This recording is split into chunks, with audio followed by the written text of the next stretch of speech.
Hello, everyone. I am going to give it a moment before we start.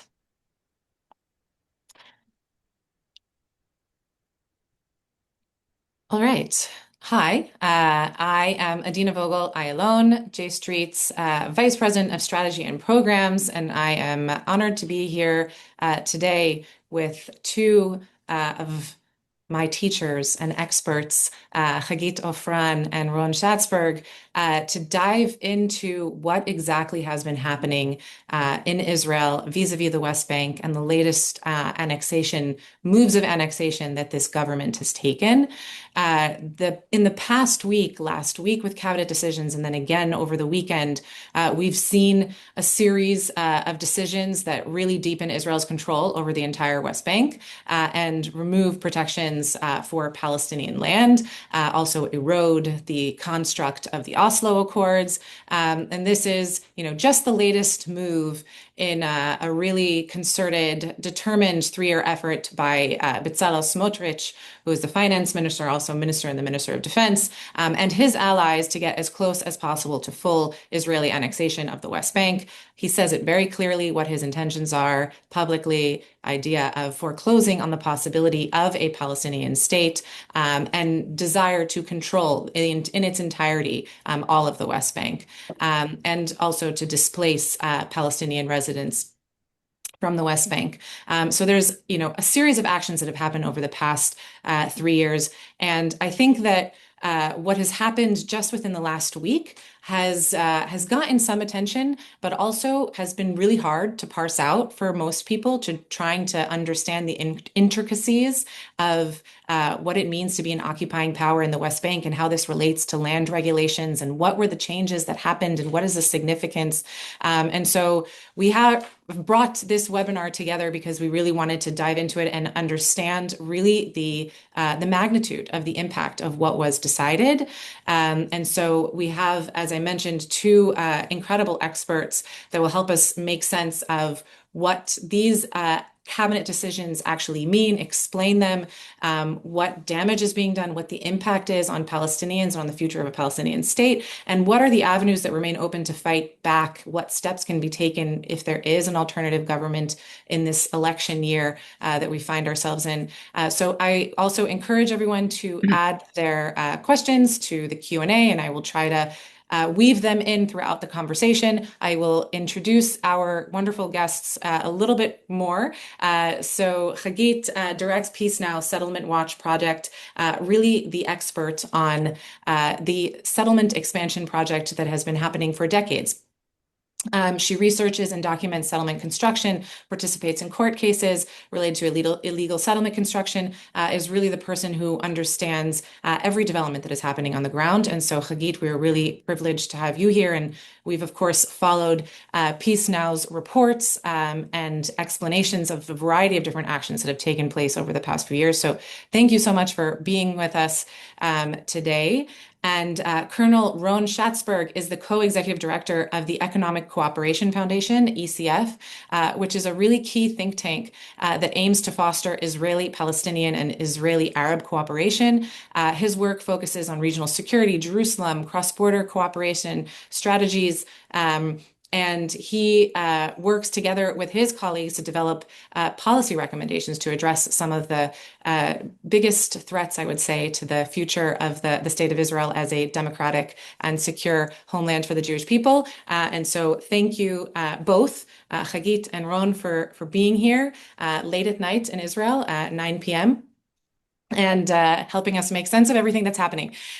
So I'm going to turn to you, Hagit, first, to ask you to walk us through what exactly the Security Cabinet decided in as clear as terms as possible, and how these decisions actually fit into Smotrich's broader strategy over the past 3 years. Okay, so there were two main decisions, one this week of the government and another last week of the cabinet, which is a group of ministers that are that the government is using this security cabinet to mainly to conceal the decisions, so we don't have a copy of that decision, but we know what there was in it from what the ministers declared. Um, and so let's dive into the decisions. The government decision from this week was regarding land registration or the uh, title settlement of ownership in the West Bank. The meaning of it is that the government will be able to take over. I said 83% of Area C. I can tell you how I got this number from, which is about 50% of the West Bank. Uh, area in Area C, this is going to be valid in Area C. The government is going to issue land registration process where they will go through the land and will register who's the owner. So in the Area C, we have um, parts of the land that are not already registered. And in this process, the owners of the land will need to prove ownership. And if they succeed, their land will be registered on their name. And if they fail, the land will be registered on the name of the government. And from our experience of what is going to be um, needed in order to prove ownership, it is almost impossible for the Palestinians to register the land in their names. We know it from a similar process that is going on in East Jerusalem right now, that the government is conducting since 2018, where I think only 1% of what they registered was registered in the name of Palestinians. So we can assume that this will allow the government to take over all of the all of the non-registered land, virtually all of it. And if someone will be able to register ownership, I believe it will be only one of the heirs of the land, and the others will be registered on the state. So um, that's a Hagit, yes. can you just remind viewers, just in terms of the separation of territories A, B, and C, in terms of percentage, just to understand, right? When you're saying 83% of Area C, right, what is that in Um, terms of the size of 80, the West Bank? 83% of Area C is 50% of the West Bank. Area C is 60% of the West Bank, and it is what was agreed in the Oslo Agreement to be temporarily under Israeli control till the final status agreement is signed.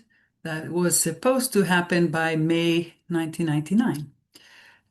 But this never happened, and therefore we are still with this division of areas A and B that are under uh, Palestinian control in terms of management, of construction and approval of construction and other municipal authorities. But 60% of the West Bank and all the main roads are under full Israeli control. And this actually brings me to another very dramatic decision from last week of the cabinet, which they decided to uh, take authority that is not given to Israel according to the agreements um, to demolish um, construction of Palestinians in areas A and B, in the 40% of the West Bank, which is where the main cities are, where over 2 million Palestinians live. Um, Today, the policy of Israel in the 60% of the West Bank is not to allow any construction for Palestinians. It's like 1 to 10 or 1 to 5 approvals in every year for Palestinians. So, and if they build, their structures might be demolished by the government. But in the 40% that is under the Palestinian Authority, it's in the hands of the Palestinian Authority. And now the government decides that they can demolish construction based on three reasons. One is archaeology, if it's harming archaeology, or if it's harming the environment or the water. And these three excuses actually covers everything because the West Bank is full with antiquities. Um any construction can be described as uh, problematic for the environment. And water also, there are a lot of issues about water that may be um, uh, considered harming the water. So I don't think that we will see the Israelis demolishing all the construction in the West Bank. I'm just saying that there is a potential to do whatever they want. So that's very dramatic. And of course, it's a violation of Israel's obligation according to international agreements, which is the Oslo Agreement. Another part of that decision of the cabinet was to assume authorities of construction and planning in the city of Hebron and in the holy site of the Cave of the Patriarch, the Haram al-Ibrahimi, which is holy both for Jews and for Muslims, a very delicate place. And Israel is taking the authority to plan and to approve the plans and to build in area in this site and in the old city where the settlements are. This is also very dramatic, and we did even hear in the Israeli media that uh, the military was against this decision because of the security consequences that might happen. And lastly was the issue of land purchase in the West Bank.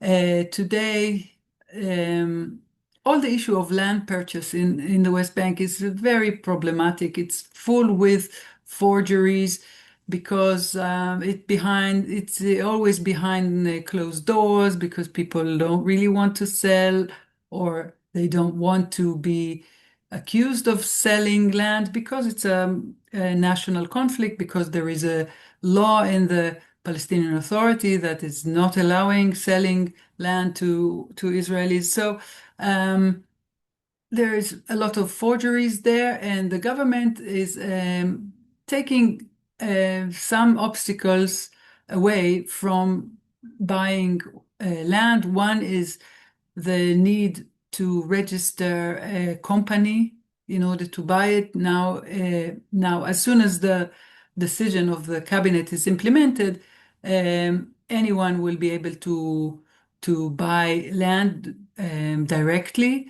The land registry will be open for public review, meaning that it will be much easier to any settler to know the names of the owners of any parcel, and then they can either put a lot of pressure on the person they want to take their land from, or forge the documents or whatever. It's another obstacle that is been taken down.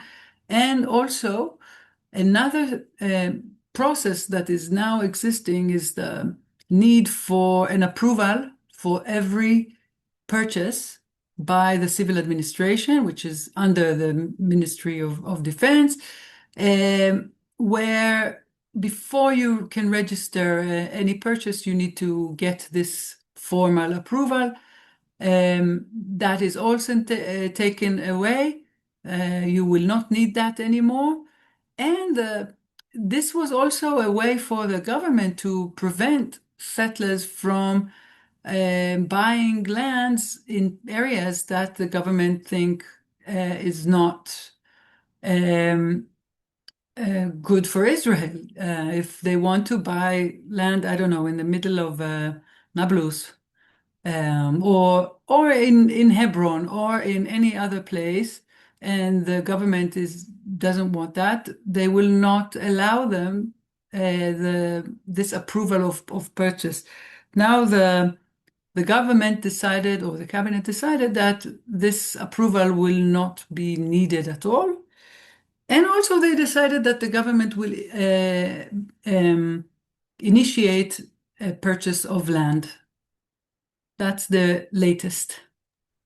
Thank you, Hagit, for giving us that extensive overview, which I know it's a lot, and it's a lot also to follow the impact. I think, the sense that that we're trying to impart here of some of these actions, and specifically the one that just took place over the weekend relating to land registration, how that exemplifies really truly annexation in the sense that from central command, right, from the army, powers of land registration being transferred over to the state of Israel, right, is a very clear example of when the military occupying power is transferring that over to civilian power, to the state power. That is an example of annexation. And so. Ron, I want to turn to you because this, is getting attention among the international community. But it really doesn't seem, even with the shadow of the elections and everything that's going on, that this is anything that people are really have on their radar in Israel. I would love to hear if you can tell us, like, what is the reaction that you've been seeing from the Israeli public, from any of the opposition parties, and more broadly, like, how do you see the opposition responding to Smotrich's, broader statements of intention? Can you tell us a little bit about that? So I think, first of all, we have to understand that there's a great indifference of many Israelis with regard to what's going on in the West Bank, unfortunately. This because mainly in the last 2.5 years, we were involved in a war in the south and in the north, and most of the Israeli attention was for the true pains of the October 7th events, the massacre and the atrocities that we encountered. So, in many ways, Smotrich and Ben Gvir, in many ways, in Jerusalem, and Smotrich in the West Bank, used this attention to other fronts to extend their and all the activities and all the decisions and all the changes they made in the reality of in the West Bank and Jerusalem. And I think it's something that we've seen along the years, in the last 2.5 years, that many of their plans that been planned for many years before they came into power, with many different NGOs and different organizations that were behind all these plans that materialized in the last 2.5 years. And there's what we had in the last cabinet is just the tip of the iceberg, because there's many other things that been done in the last 2.5 years. That allow this development. So it's step after step, things been changed dramatically, and I think that the Israeli public, because of the complexity of this issue, a lot of bureaucratic steps, and administrative decisions, and sometimes laws, but not all. Almost, you don't need laws. You can have the decrees that the Central Command commander, who is actually the sovereign over the territories, it can issue decrees, and you can do a lot of things by this phenomena. And the people don't understand the consequences of all these steps. So many things been done, and you probably know, because in the last 2 years there are many webinars like that to discuss the changes.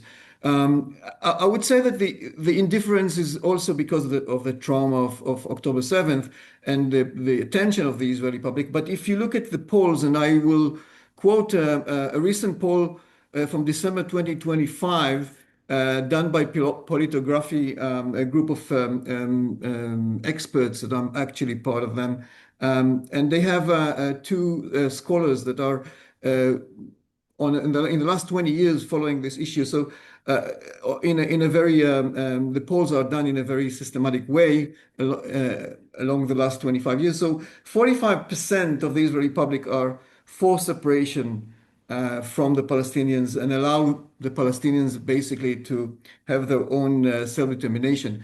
Out of them, only 22% are for two states, and 23% say we have to do a unilateral steps to withdraw from the West Bank. So it's 45. The other 55, 33% are for annexation and 24% for keeping the status quo.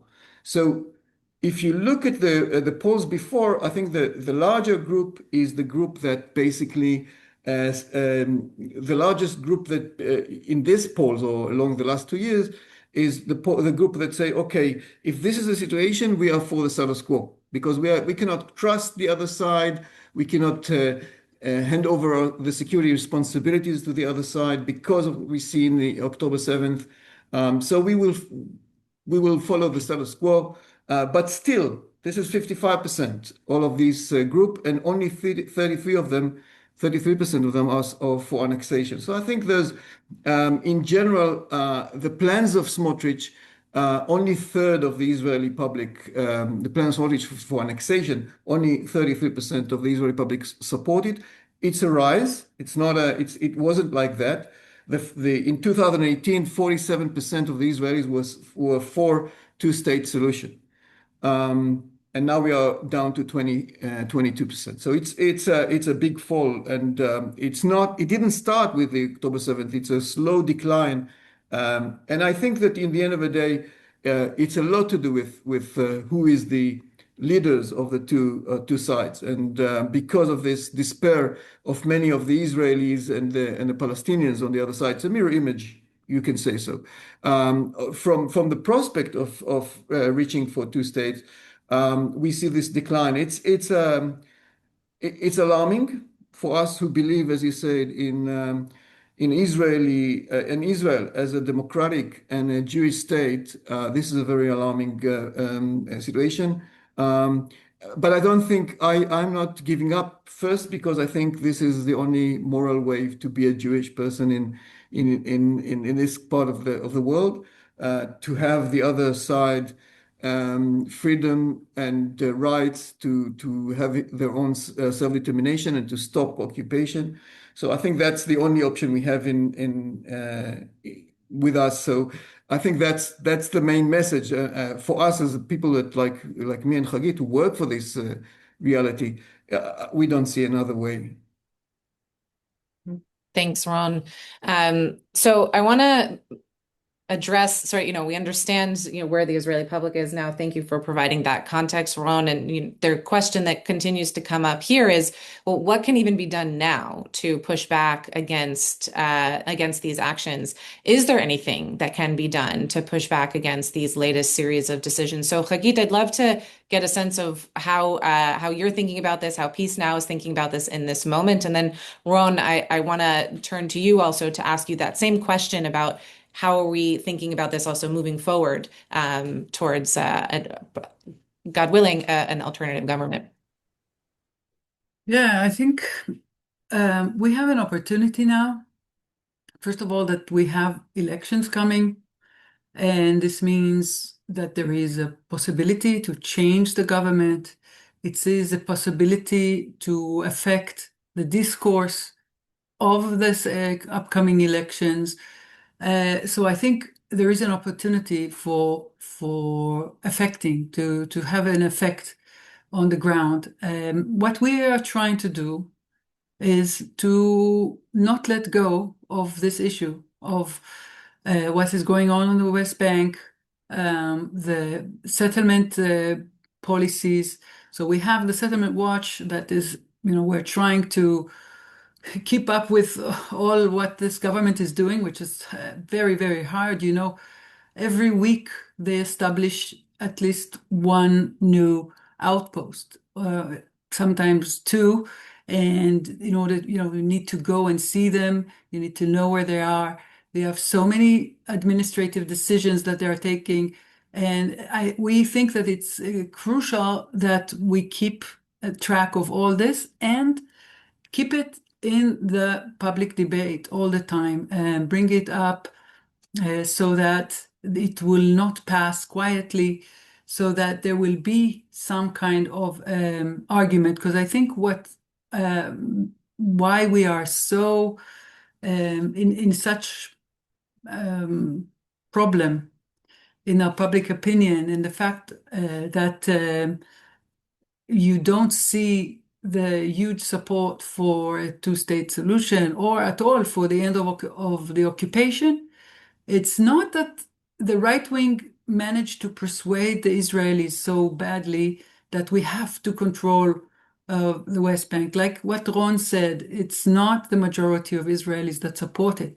But we have like 20 years of no opposition, no real opposition in Israel to the policies of the government in the West Bank.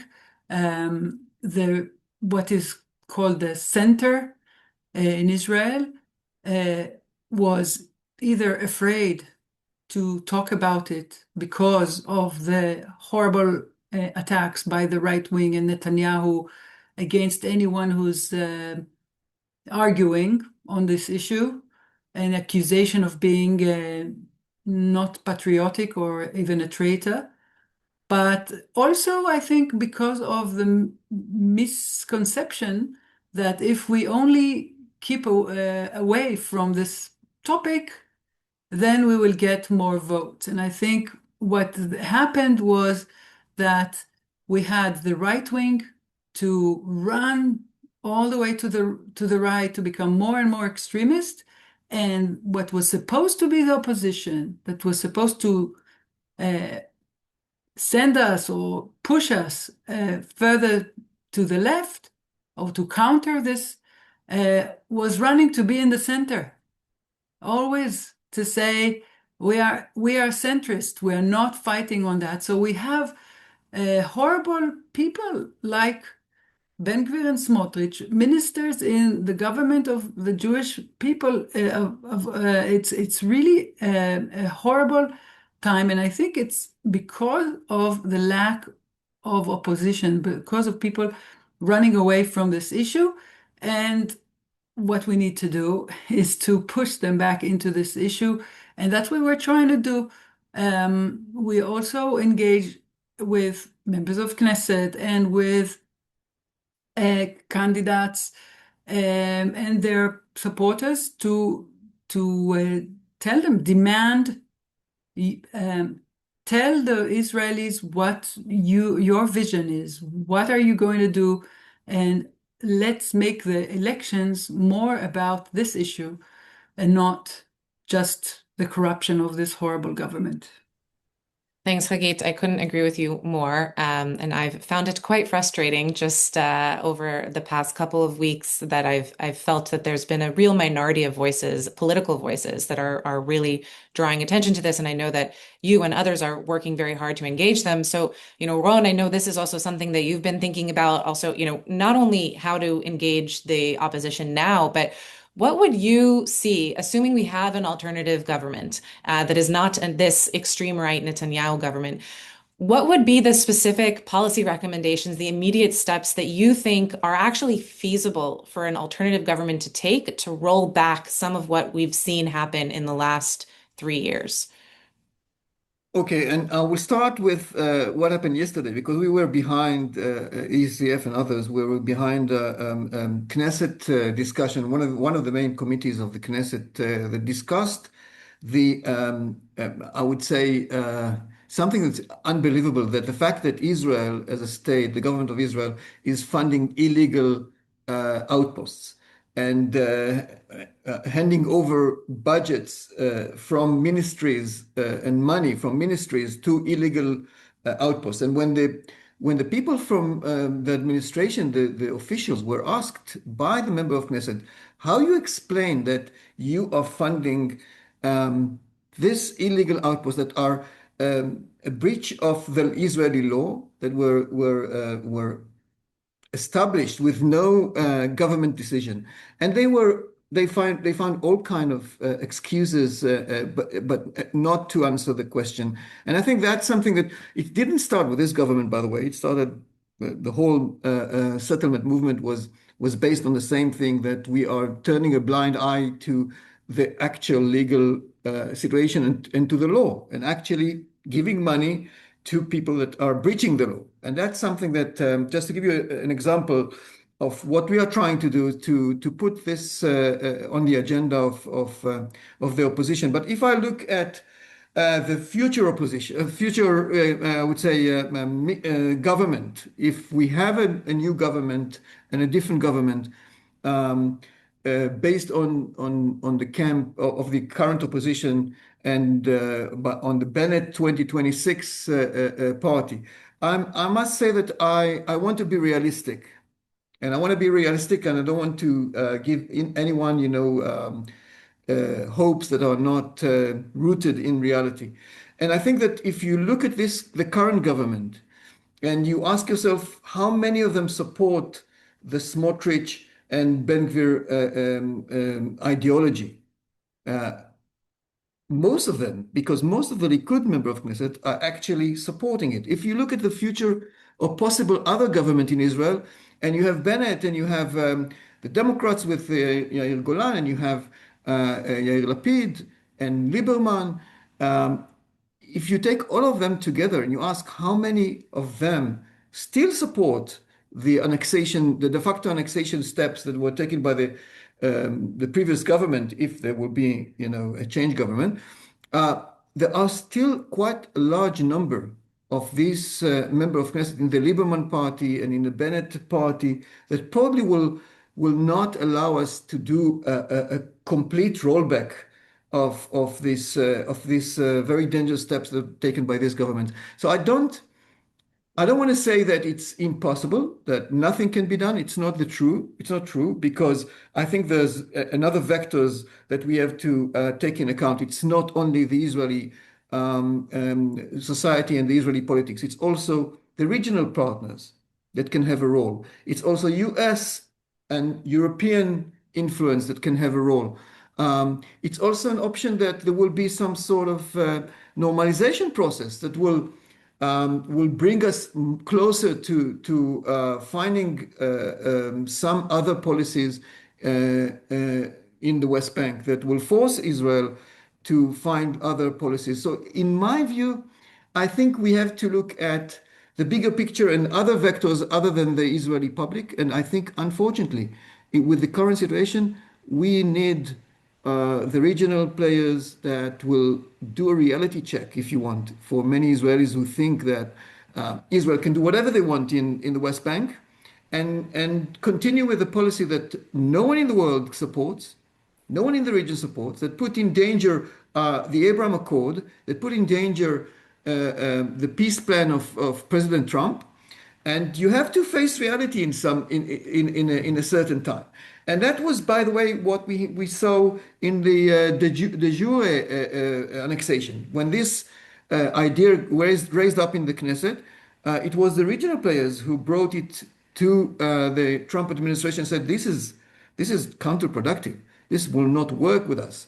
So if you want to be part of the region, if you want to have normalization with other partners like Saudi Arabia, you have to understand that you cannot do whatever you want in the West Bank, and you have to find ways to accommodate your interests in the larger interest of Israel. And we all see the importance of Israel in the region very much in these days when a regional coalition is built to support a possible attack on Iran and what will be the retaliation of Iran towards the region and towards Israel. So I think that's something that we have to take in account when you look at the rolling back process.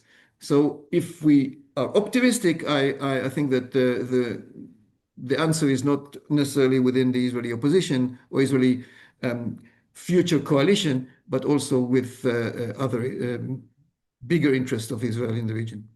Thank you so much for taking it to the regional context because I think that that's something that at J Street we're very focused on, and of course specifically now, right? This regional context also in terms of engagement of moving forward in Gaza. What unfortunately we have seen is that this policy of separating what's happening on the West Bank from what's happening in Gaza has really taken hold in many people's minds and really bought into this strategy of the Netanyahu government to divide the West Bank and Gaza. And the regional component, I think, even now, of not losing sight of what's happening in the West Bank and its direct impact on Gaza is so important. And I agree with you that within the context, the broader regional context and other international players, therein lies an opportunity to help address some of the most dangerous steps that have been taken on the ground, and also very much would also help support a way forward also in Gaza.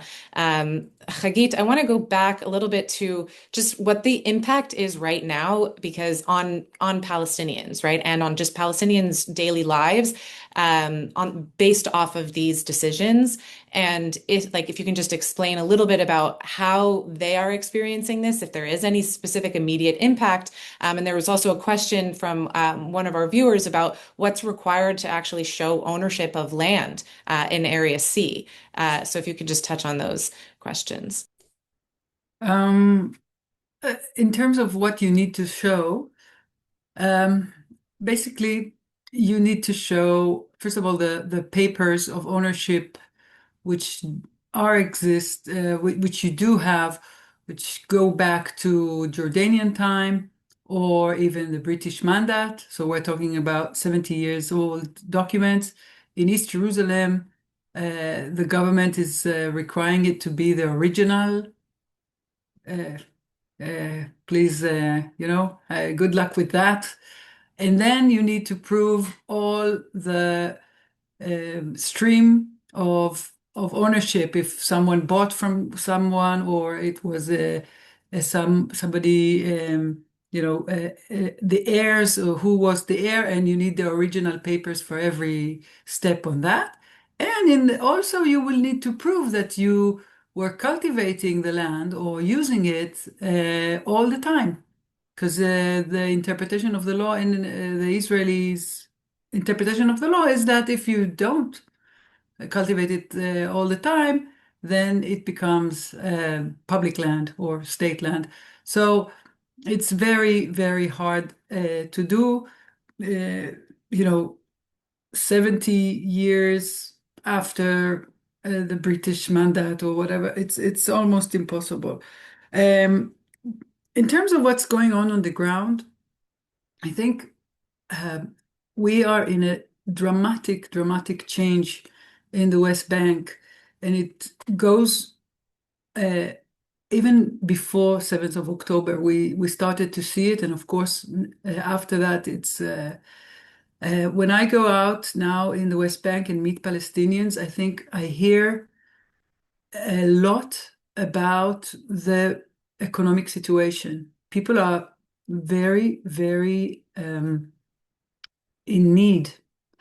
Um, First of all, since the 7th of October, there cannot work in Israel. And we're talking about, I don't know, 100,000 people or even more that used to work in Israel and brought um, money for all the families around them. And that stopped. So that one very big problem. In addition to that, the movement in the West Bank became horrible. All the roads have now those yellow gates that the army either opens or closes. I listen sometimes to Palestinian radio, and when they have the transportation reports, you have a traffic jam in this place or a slowdown in another place. They also have shut down or closed down or a checkpoint. So it's some of the villages have a huge way, to get from one place to another, and their land. Many Palestinians have some land, some are, all dependent on either grazing or on cultivating. And we have um, a lot of land that is now closed for Palestinians because of security measures by the army. Many cases where the army, in recent months, we see many orders to uproot um, cultivated land for security needs. And the mass problem is the settler violence or the settler farms that the government is organizing and funding. And we published a thorough report 1 year ago showing how the government is actually orchestrating those farms. Only a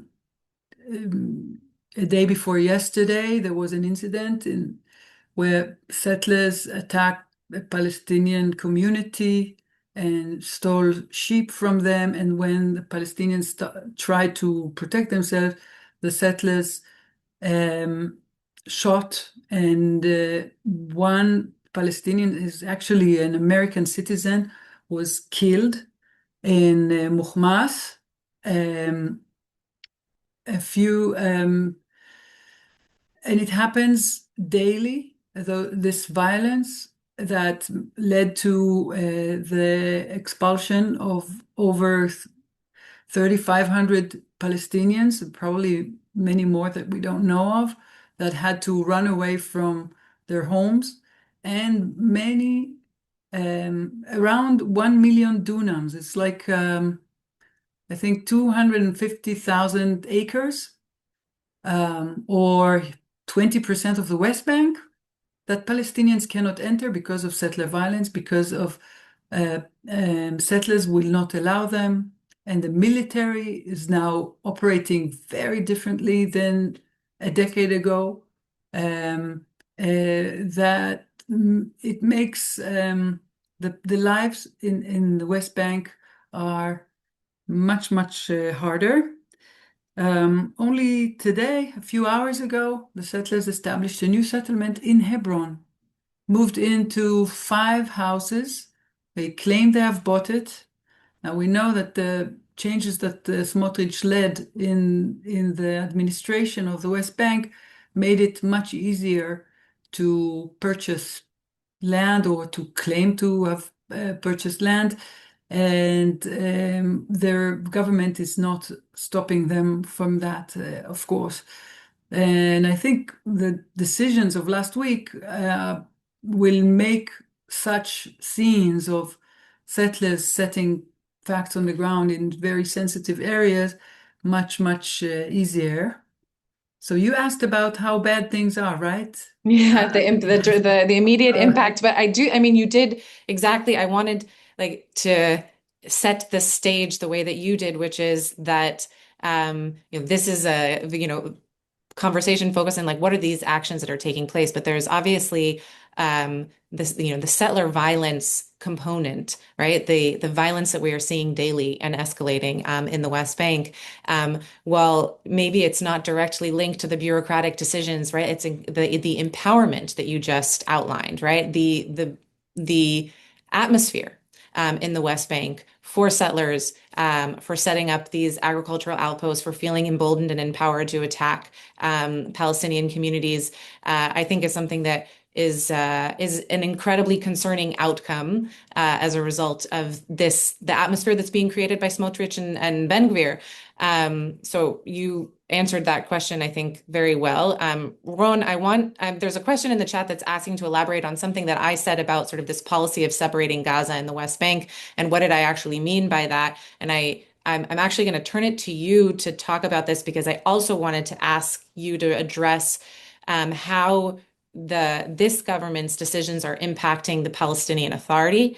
And I think it is all connected in a broader historical approach to how this government treats the Palestinian Authority versus Hamas in Gaza, and the approach that they have taken to what I was referring to as really separating populations, right, of West Bank Palestinians and Gaza Palestinians, really trying to fragment this concept of a Palestinian entity or state that links the two. But so I'd love for you to just elaborate a little bit on that and the impact that this government's policies are having on the Palestinian Authority and how that ties into Netanyahu's broader agenda and Yeah. Smotrich's broader agenda. So first of all, to understand Netanyahu's approach, why he supported Hamas, because he said in his voice, in at least two occasions when he was recorded, that he said, "I support," or and also Smotrich, "we support Hamas," or we assist Hamas in his words, because that's basically bring down the whole idea of a Palestinian state. Because if Hamas will continue to be in power in Gaza, that means there's no future for Palestinian state, because Israel and the world will not will support it. We cannot agree with Hamas, and Hamas will never accept Israel as a state and do what the Fatah did in the Oslo Agreement. So in a way, when you separate Gaza and the West Bank, it's also fulfilling the desires and the political aims of Netanyahu and Smotrich to fail any possibility for a two-state solution. So that's on the political atmosphere, but also there's the security approach that we saw. Not with this government, but before, even much more before, the idea that once Hamas took over in 2007 Gaza, what we need to do is separate Gaza and the West Bank. So there will be no spillover, it will not be affected. The West Bank will not be affected by Hamas, and Hamas will be controlled in the West Bank, so it will not gain more power. So this was the security argument, and I understand the argument, but I think that once we have the current situation in Gaza, we need to think differently. Because you cannot separate Gaza and the West Bank and allow the possibility for two-state solution.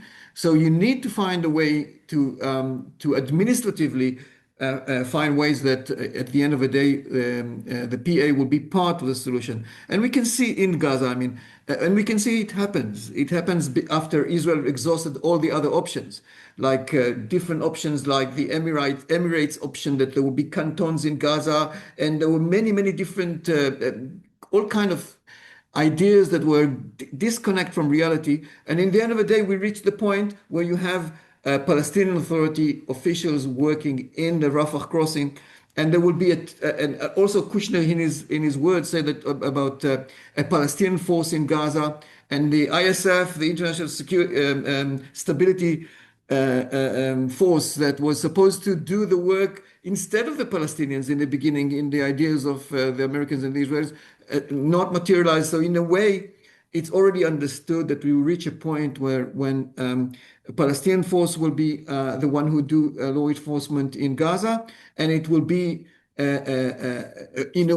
it will be a stage before the PA will take over. I believe that's the end game as we see it. So I don't see a possibility to separate Gaza and the West Bank, and the West Bank need to be part of the reconstruction process and benefit from reconstruction process in Gaza, because as Hagit was mentioning it, the current economic situation in the West Bank is very dire. And just to give you some evidence for that, schools are open only half a week because there's no enough salary for teachers, and the security forces working half a day, and in the rest of the week they are trying to get more private income in other sources. So the situation of the PA is very dire, because what Hagit said about the workers, but also because Israel and Smotrich as a finance minister holding back the funds or the custom money that Israel collect for the Palestinians. It's not Israeli money; it's a Palestinian money and we hold it for all kind of reasons, and the corresponding many other aspects that basically deprive the Palestinians from big part of their previous income as a state or as a PA, and that means that the current services that the PA provide for their people is very dire, is very bad, and I think that's it's another reason for already a very I would say not very supportive opinion of the regular Palestinian for his government, and that's by the way the desire of Smotrich and Ben-Gvir, and they said it many times that their aim is to make the collapse, create a collapse of the PA, and that would also serve their needs. Not only if they will collapse the PA in the West Bank, in their view, it will serve them also in Gaza, because they are not for the peace plan in Gaza. They are all about foiling this peace plan. And if the situation will be deteriorated into the situation of collapsing of the PA, it will also, I think, make this peace plan of Trump not feasible. And that's basically what they want, because they want to control Gaza also. They want to resettle Gaza. They mentioned it in many times. So, and not the Gush Katif, not only the area that was allocated for settlements before the disengagement, but also all of Gaza. And they spoke about it openly. So I think that we have a very dangerous situation in the next 6 months, roughly until elections, because they understand they have a limited time to do whatever they can to foil the idea of a two-state solution, of a Palestinian state, future Palestinian state, of a functioning PA. That's their aim. So if we understand that's their aim, we have to judge what they do. And if they understand there's only 6 months until elections, this 6 months is critical time, because who knows who will be in government next time? Who knows that even if Netanyahu will win, will he give them again the same power that he gave them last time? I remind you that all Netanyahu governments, apart from this one, was always with central kind of party. Always he took into, and this time he couldn't, because no opposition party was willing to join his government. I don't think that this is the case in the nearest elections, because some of the opposition parties already say that they will not. They'll not necessarily, decide not to join Netanyahu for his government. So it's an option. So from Ben-Gvir and Smotrich point of view, this is my last 6 months to make a difference. So I see what Ben-Gvir is doing in Jerusalem, in Temple Mount, in this respect also. Let's use the two of them are holding torches, and both of them are trying to lit fires. One in the Temple Mount, and the other one is in the territories in the West Bank. So that's their aim. Let's not be naive about it. That's their aim. They want to create a deterioration that will, in the end of the day, bring down PA, bring down the peace plan, bring down the idea of Gaza reconstruction. I think that we need to be realistic about that. 100%. And also important to acknowledge the fact that all of those actions feed immediately into the hands of the extremists, right? Of Palestinian extremists and of Hamas, right? And that's, I think, something that is being lost on many, right? I'm not saying that we don't need to hold terrorist organizations accountable for their ideologies and their views, but we also need to understand the actions that we take that help to empower the extremist terrorist organizations or to sideline them. I just note that there's a bunch of questions in the chat that relate to Arab parties joining the coalition and what's the possibility. I don't necessarily want to get into that here. It's not the topic of this discussion, but I do want to ask my colleagues to put into the chat a link to Elon Goldenberg, our chief policy officer. He actually just wrote a Substack today about the most important decision for Israel's future, really talking about the necessity for the future Israeli coalition or for the opposition parties to join in a Jewish-Arab partnership and the critical role that the Palestinian Citizens of Israel Arab parties play in the possibility of forming an alternative government. So I just would direct us to all of you to that piece as a very important piece of this, broader political puzzle of an alternative government.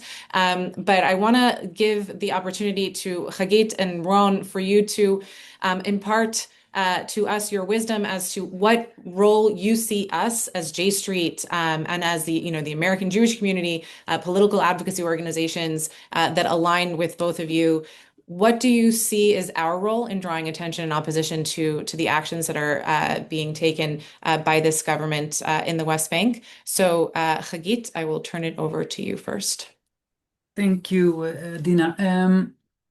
I want to start with what Ron said about the prospects of the next government in Israel, and saying, being realistic, the coalition will not be the coalition that Peace Now would want it to be, and it won't go all the way to end the occupation.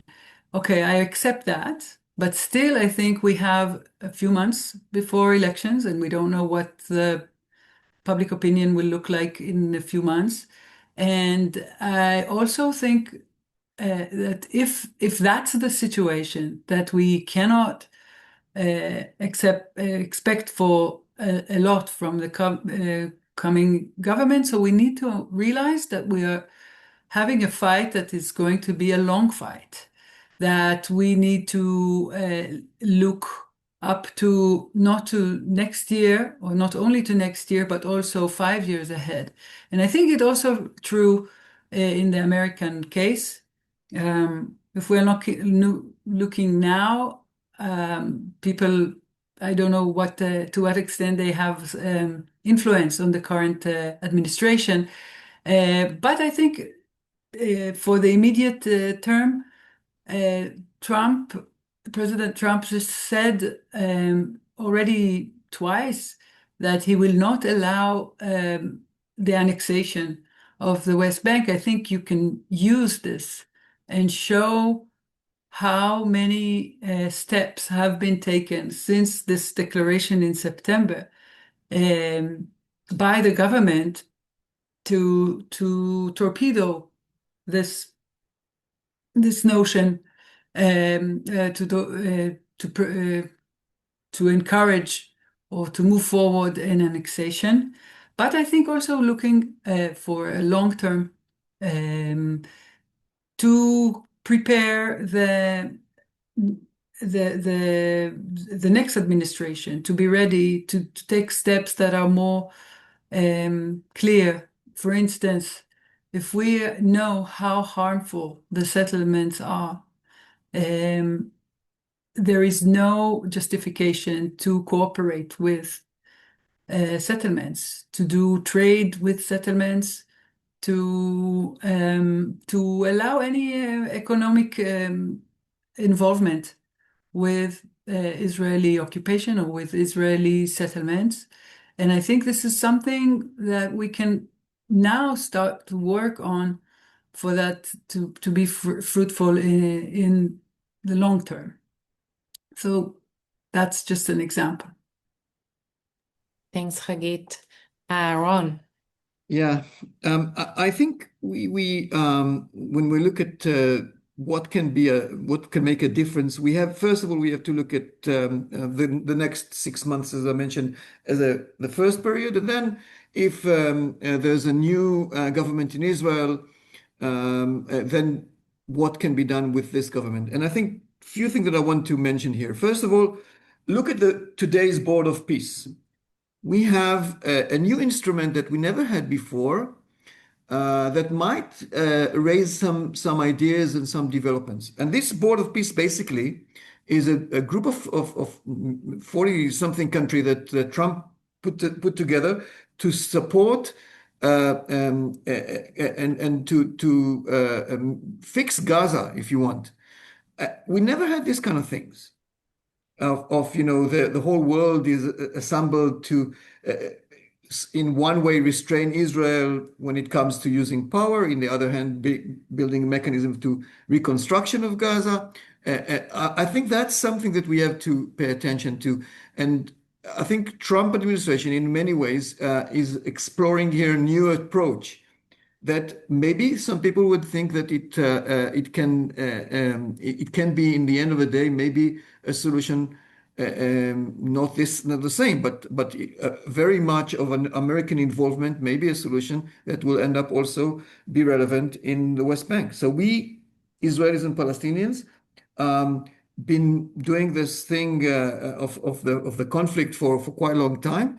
But here there's a new thing that's been introduced. This is something that I think we need to look at. In the same manner, we saw the end of the war in Lebanon ending up with another mechanism led by the Americans. And that was done by the previous administration, that basically restraining IDF operations in Lebanon, building a mechanism of oversight, what we can do, what we can't do. I'm not saying that it's not UNIFIL, it's not a United Nations force, but in the end of the day, we are introducing restraining powers, external restraining powers over Israel. And I think that might be something that if we look at the future, if the situation deteriorate in the West Bank, it might be introduced also in the West Bank. So this is something to think about when it comes to American involvement. And I see involvement as in this respect of the current administration as something that we have not only to criticize but also to think what can be made out of it. But I want to say something about in general that I think the only way to change the situation, unfortunately now, is with our friend from the region. And here I think J Street and I mean can play a role. Like I say to my so many other international interlocutors that we have, European diplomats and stuff, and others, and also the regional players. I mean, we can see again, as I said before, if we see the example of the de jure annexation that was foiled by the pressure that came from the regional players to Trump administration, and from Trump administration to Netanyahu's government, I think we need to look very careful about the developments of the next 6 months. As I said before, it's very critical, and I think that we have to explain, and you have to explain as a people that are following this issue for many years and understand the American administration and the American political situation. We need to find ways that the region will, first of all, understand what's going on. By the way, what we do with our partners in the Emirates and in Bahrain, we are trying to explain to them what's going on in the territories. You are all against annexation, but it's going on. The current situation is that annexation is actually happening on the ground. So you need to do something. If you want to stop it, it needs to be done now. And the way to do it is to, first of all, educate them, explain to them,